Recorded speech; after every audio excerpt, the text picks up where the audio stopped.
Hello, my name is Jose Guzman, and I have been incarcerated for 13 years because I was at the wrong place, at the wrong time, and with the wrong people, and also because I chose to stay quiet about how and why Mr. Ruben Castro was shot in front of me at my mother's home.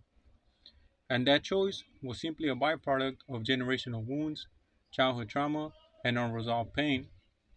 Let me share a few things with you so you can have a better understanding. I was born in Durango, Mexico, to an alcoholic father and a traumatized mother, due to her mother being murdered at the age of 15 years old, just 4 years before I was born. My earliest childhood memory is that of when my parents were arguing and eventually turned physical. I was about 5 years old. My mother then grabbed me up off the ground and placed me up in front of her as if I was a human shield so my dad would stop hitting her. I was confused and scared. Eventually, my parents divorced. I was about 9 years old, and by then I had three siblings who were 4, 6, and 8 years younger than me. My mom then found a new man who, like my father, was also an alcoholic. He didn't hesitate to remind me that the pain that my mom endured with my father was because of me, and every time he would get drunk, he would bring it up. This only lasted a couple of years, and at the age of 11, my mom also left him. We migrated to Los Angeles with my uncle Raymond. Me, not knowing a word of English and being an immigrant kid, I was subject to bullying and discrimination. But I wasn't the only one. There was other kids just like me with the same background. We all confided in each other and looked out after each other. We eventually and subconsciously formed a crew and eventually joined a bigger gang after being faced with the question of which gang we were going to be a part of around the same time that other kids will be contemplating colleges or universities. I became familiar with the gang culture and the basic code of conduct, things like don't bang if you can't hang, ride or die, and snitches get stitches. This work belief system took over my psyche. Along with me being dealt with violence as a kid if I made a mistake, I became a fearful individual.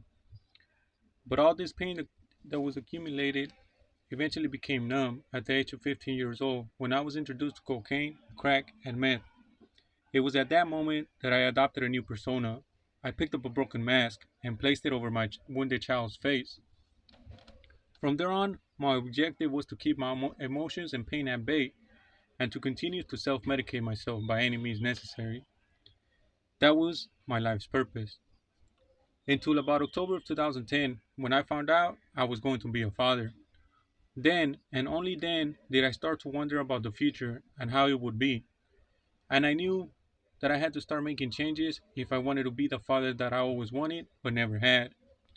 But on December 24, 2010, while mediating a drug deal between two people who had a pending debt to which I had no idea about, it turned out that Mr. Ruben Castro ended up getting shot in front of me. In the process of trying to understand what was going on, I was in shock. And I was also afraid that if I intervened, I would end up getting shot myself. Remember, don't bang if you can't hang. Ride or die, and snitches get stitches. Those thoughts lingered in my head and led me to avoid the law enforcement for about 11 months because I was afraid of what might happen to me or my family if I was to break one of those rules. And on November 26, 2011, I was arrested, leaving a 5-month-old boy fatherless. Fear took over me one more time, and I stayed quiet during my trial because I didn't know how to defend myself without putting my life and my family's life in danger. So I sat there, hoping and praying that the truth would come out on its own. And it didn't. I was convicted to 32 years to life for aiding and abetting and aggravated mayhem and torture.